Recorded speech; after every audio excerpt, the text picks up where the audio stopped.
All right, let's talk a little bit about the argument essay. Argument essay of the two seemed to be the one that gave people the most problems, whether you told me that or I just made that assumption on reading a lot of them.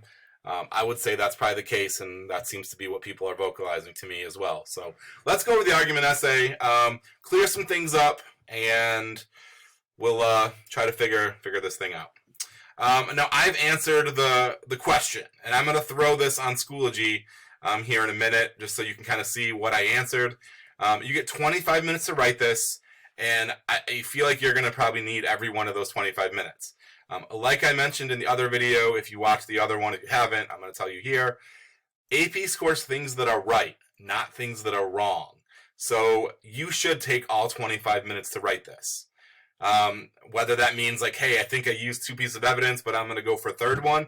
Yeah, I would, because maybe the second piece, they're like, nah, you didn't really connect it. I don't think that really counts. You might do it on the third one. So I would absolutely see if I can throw another one in.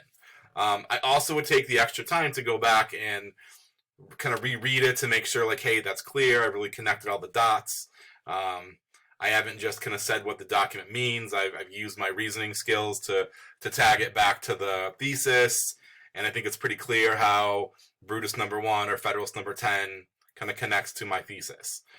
So that's important.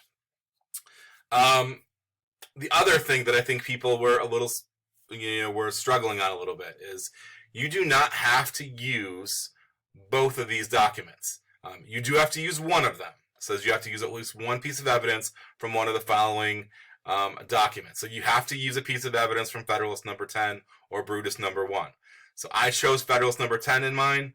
And then you have to use a second piece of evidence from either some of the other 9 documents, like I used the Constitution, I mentioned the Articles of Confederation here. You can also utilize Supreme Court cases, laws. I have a lot of different places that I can pick up that second piece of evidence and reasoning point. So hopefully that'll work. And then obviously every time you use a piece of evidence, you want to connect it back to your thesis. Okay. Thesis statements. When I read that, I think there were some good ones, there were some bad ones. First thing is you have to make some sort of argument. You have to make some sort of claim. And you can't just restate the prompt. They consider restating the prompt just a simple, like, for example, the prompt in here was take a position about whether the expanded powers of the national government benefits or hinders policymaking. If you just said, like, expanded powers of the national government helps policymaking, they're not going to give you the point for your thesis. You have to say the expanded powers of the national government benefits policymaking by these things.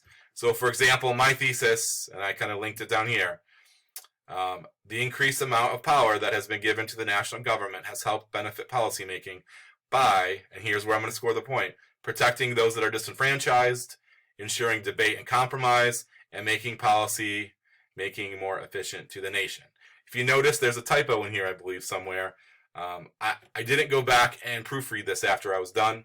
I put myself on the clock just like you will, and I'll be honest, I actually cleaned it up quite a bit because the little red squigglies bother me, showing I misspelled a word, and I am the king of typos. My chubby fingers move a lot slower than my brain does, so it bothers me when they're there.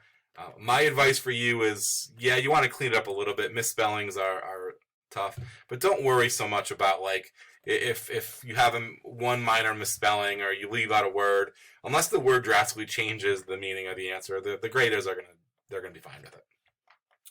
So you're not gonna get, points taken off. The point is that 25 minutes, you're gonna probably feel a little bit rushed, and I think they get that. So again, you don't want to litter like the thing with mistakes, but if there's a handful of them, so be it.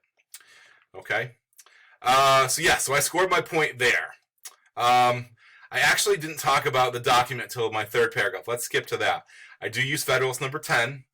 And then I talk all about the document. Like I say, Federalist number 10 was written by James Madison.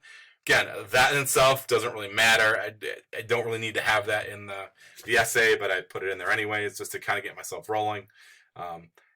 I consider myself a very good writer, and like I mentioned, you have 25 minutes to throw this out there. So there's going to be some portions of this that don't really flow terribly well. but I got the information out there and I'm going to score the points. It's really not about like getting this thing published. It's about scoring the points and getting your college credit. That's really what we're doing. So I feel like I'm a much better writer than I'm probably going to show, but it doesn't really matter because that's not really what we're after today. So my paragraph was Federalist Number 10 was written by James Madison. This important document warns the nation against factions, whether political parties or interest groups. Madison and others felt that factions could be bad for the nation, take advantage of those in the minority. Madison realized that it was inevitable that factions would form. By constructing the government in a federal system, it would balance out the interests and allow all of them to compete. That works best at the federal level. So I'm trying to connect this back to, I think that the increased power of the national government is going to thrive with better policymaking. So the fact that we have the national government has more power is going to increase the policymaking standard. Then I put when the national government creates a policy, representatives from all 50 states have to have a say in its creation. This forces legislatures to take many voices into account. This often leads to intense debate and in the end compromise to ensure passage of the bill. This is the very thing that Madison was referring to in Federalist Number 10. Debate and competition among the various interests would force everyone to come to the table and compromise. This may not give everyone all that they want, but it will give the most people something. This debate and compromise ensures that we have solid policy in the country. The states are still left with regional and specialized issues in their states to handle as they see fit. Federalism allows the state governments to handle issues in a manner that is most beneficial to them. So I do kind of acknowledge that federalism has its place, the state governments have their place, but I clearly kind of make the debate connect it to the fact that all 50 states having representatives are going to create lots of voices, and we're going to take all those voices into account, kind of protecting the minority. And you may even say in there, and that's something that as I look back, as I reread this, I might want to add a sentence that says, the fact that we do debate and compromise so much takes the most possible voices and gives the minority something, a voice to be heard, I guess. Okay, so I would score the point there for using Federalist Number 10. I also would score the point for, I gave some reasoning about how that kind of does that. Now, the other thing is you have to use another piece of evidence. Now, in my second my second paragraph, I know I kind of skipped one here, I talked about after the Civil War, African Americans were given their freedom.